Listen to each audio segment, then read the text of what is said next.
Okay, so now we have, inside of our else branch, we need to ask the user for an item price.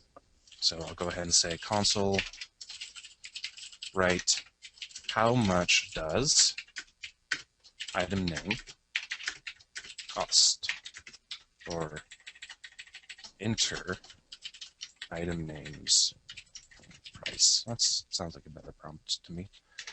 Then I'll go ahead and say while has entered item price is false, and we went over the bang shorthand last week, which the exclamation point just inverts the Boolean. What I mean by that is this code with the exclamation point is equivalent to if I had just done while has entered item price equals false.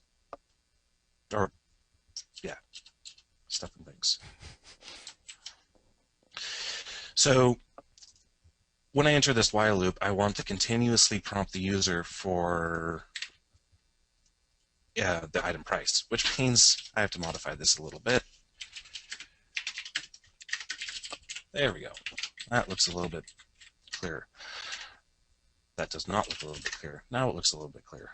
Okay, so we continuously enter this while loop, which repeatedly asks the user to enter the item price. And then what I'm going to do is I'm going to say has entered item price equals decimal.parse console readline, and then passing in this fancy little output parameter for item price.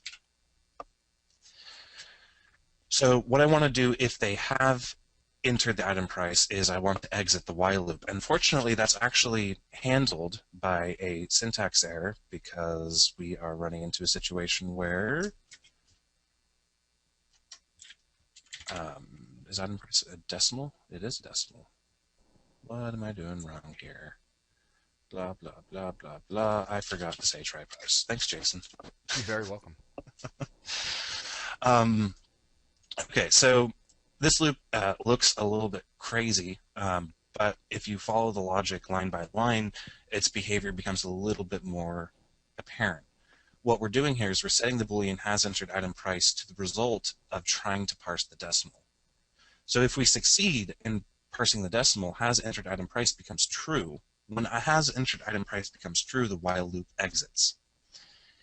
If has entered item price is false, that means the parse failed. And if the parse fails, that means they didn't enter a properly formatted input. So maybe they entered a string or something that isn't a decimal. And then it'll continuously prompt the user for the item's price.